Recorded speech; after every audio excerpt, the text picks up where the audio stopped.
Do you have an Amazon Alexa enabled device? You can now listen to my podcast on that device. Just go to Alexa Skills, search for K-12 Education Untangled, click Enable to enable that skill, and voila! You're now able to listen to my podcast via your Alexa enabled device.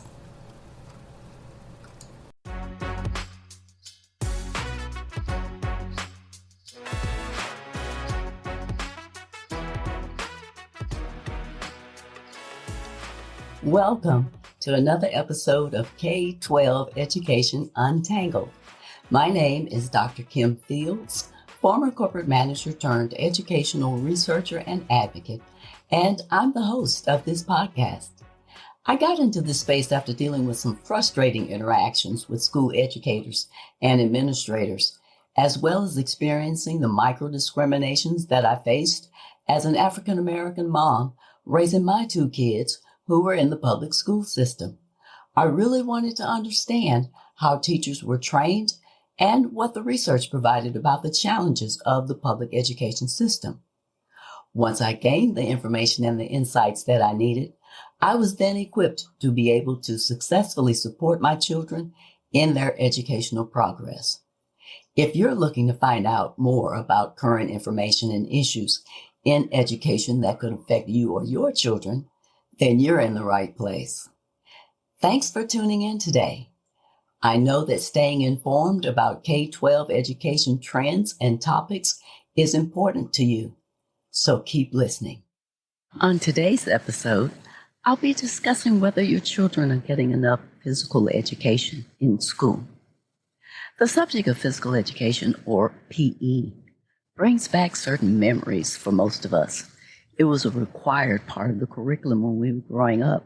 However, these days, there are a fair number of students who opt out of PE to take part in substitution activities, most of which have fewer benefits than good old-fashioned physical education. I discussed the academic benefits of physical education and movement, some controversies around certain childhood games played during PE, and action steps that you can take if your child isn't getting enough exercise at school on this episode. Let's get started. Most states in this country require schools to provide students with physical education in elementary, middle school, and high school. There are ways around this requirement. The main workaround is allowing for exemptions, waivers, and substitutions that permit students to satisfy the physical education requirement in alternative ways, which basically reduces the effectiveness of this mandated requirement.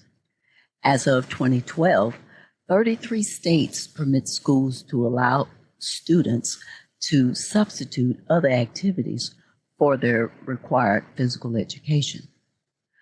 Only 60% of states require elementary schools to provide recess, which is unfortunate because unstructured playtime serves a dual purpose for younger students because it gives them a necessary brain break and allows them to get more physical activity. Stress can impact learning and physical education in a way that helps to relieve the body of stress. Children are basically built to play. They go on the playground, release some stress, then they come back and they're ready to learn. Recess is typically about 20 minutes, which is insufficient for adequate physical exercise. Boosting a student's physical activity time has important implications. It helps to provide connection with peers, as well as allow more creativity in learning their academic subjects. Increased exercise helps to alleviate anxiety, and this anxiety came about during the pandemic when social isolation was in place, which greatly affected teenagers especially.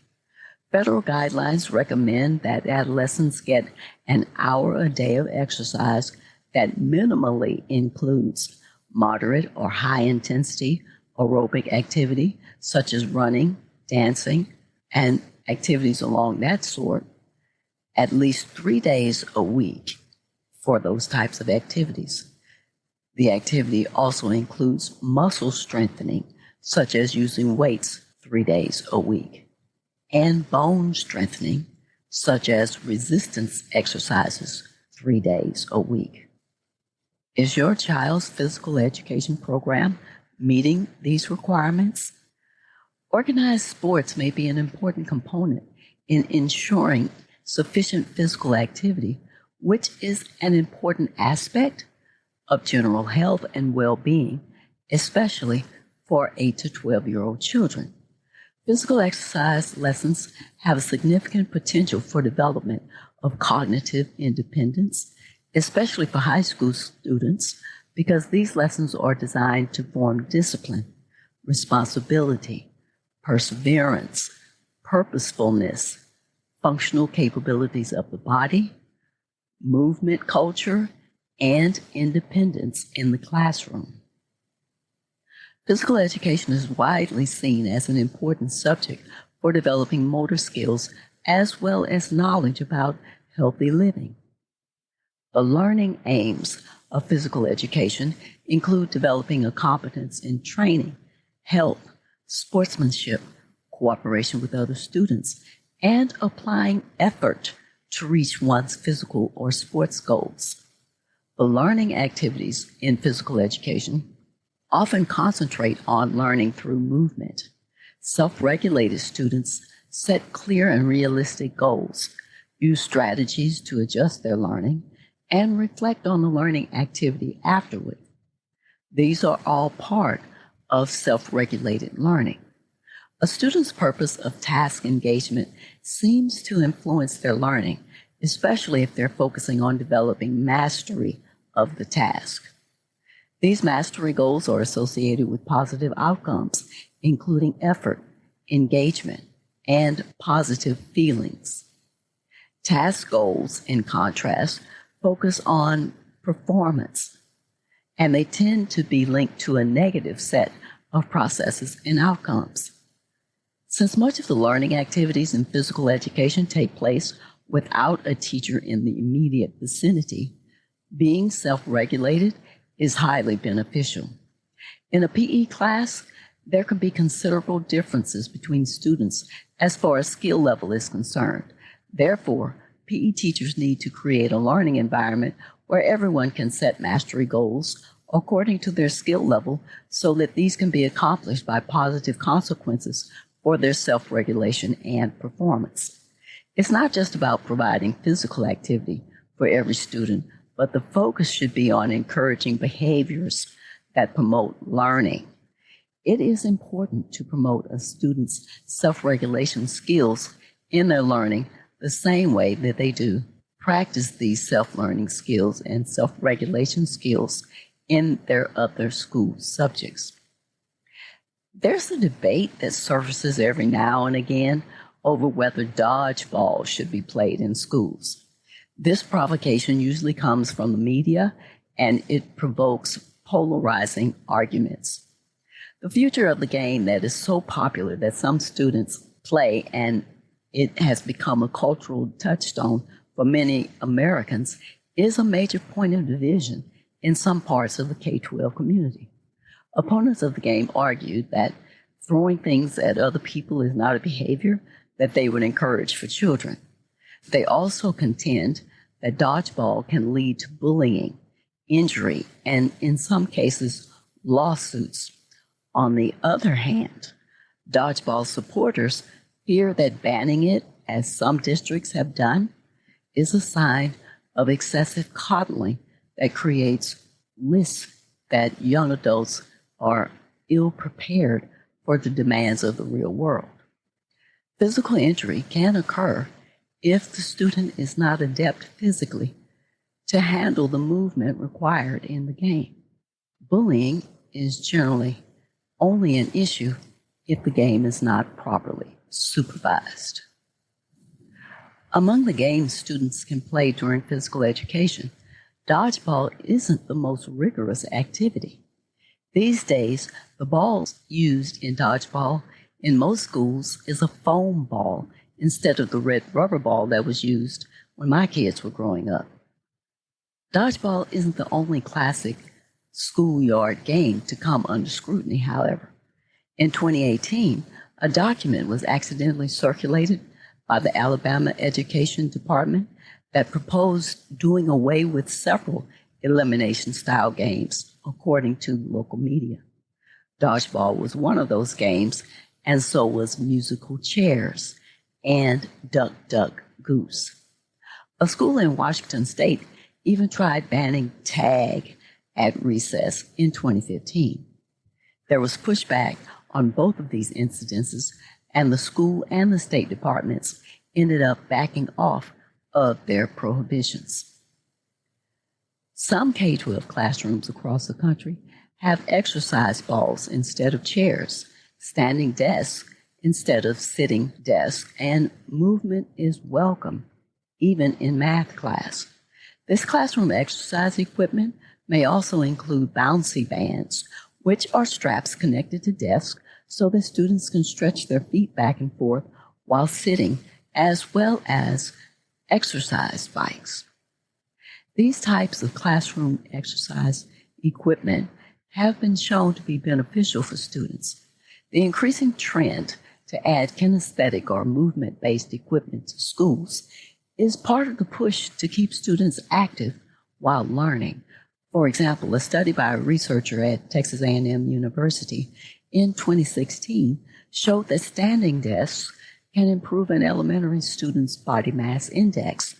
These researchers also found that third and fourth grade students who used the standing desks decreased their body mass index by an average percentage rate.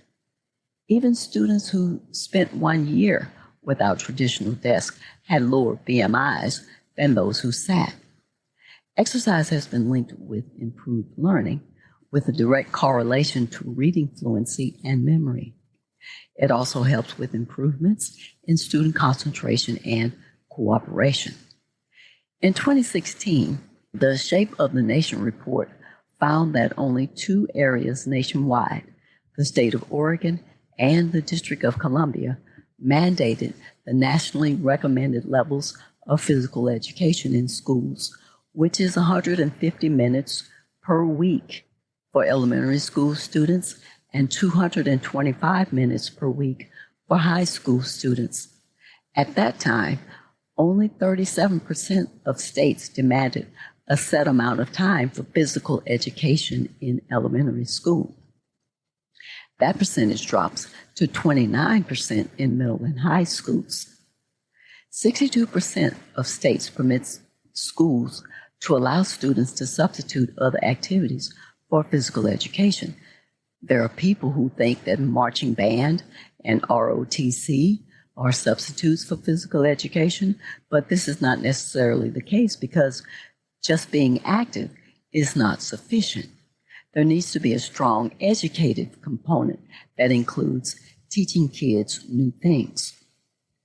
Raising the money for the exercise equipment in the classroom can be an expensive undertaking. It can cost roughly $1,700 per classroom.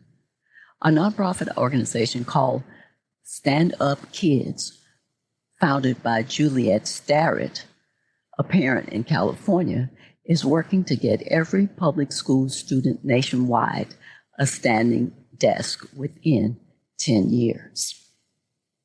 In 2015, 6 health and civil rights groups filed a complaint with the U.S. Department of Education's Office for Civil Rights, alleging California was failing to comply with Title VI of the Civil Rights Act of 1964 by not providing equal access to physical education opportunities to minority students.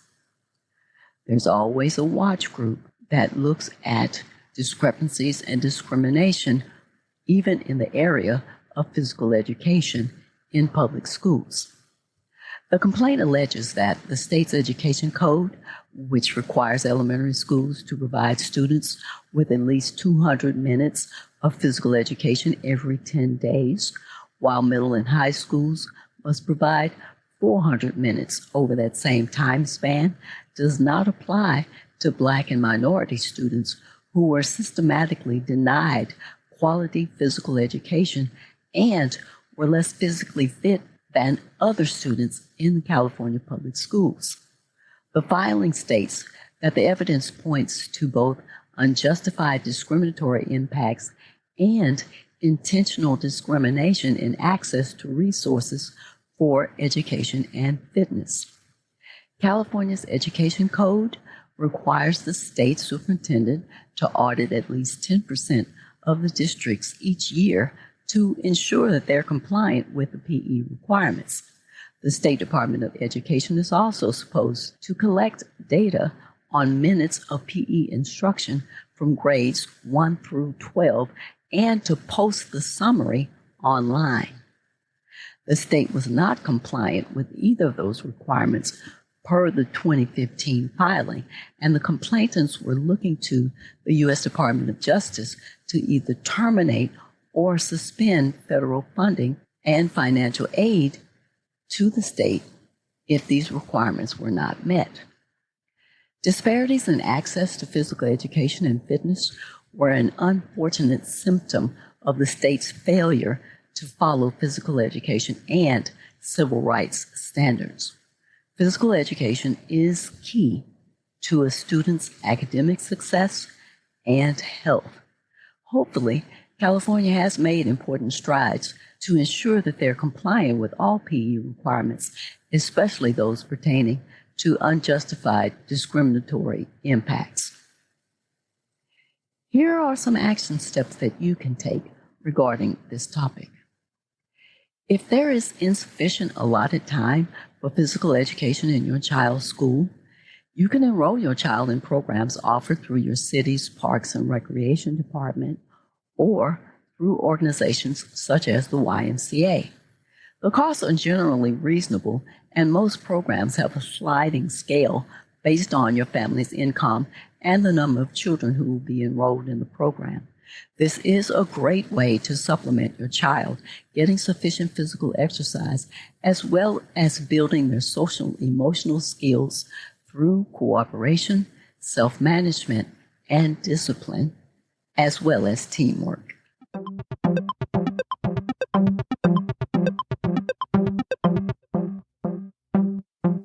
Participation in physical education has been shown to have a beneficial effect on the academic performance of African American high school girls, according to a study published in the Urban Education Journal in 2015.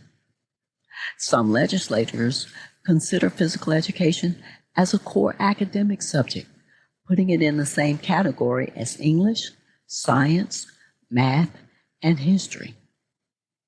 Exercise has been linked with improved learning, with a direct correlation to reading fluency and memory.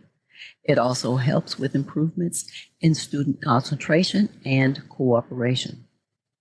Physical education is more rigorous than recess. Recess is typically about 20 minutes, which is insufficient for adequate physical exercise.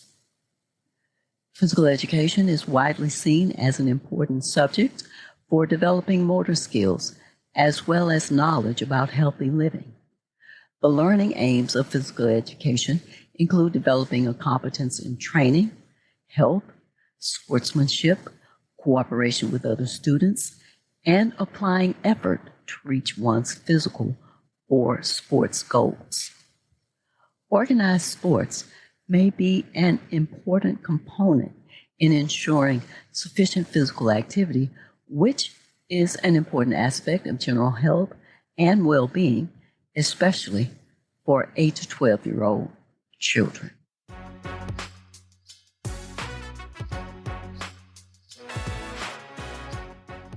If this is the type of subject matter and discussion that resonates with you, please follow my podcast on whatever service you're listening to this.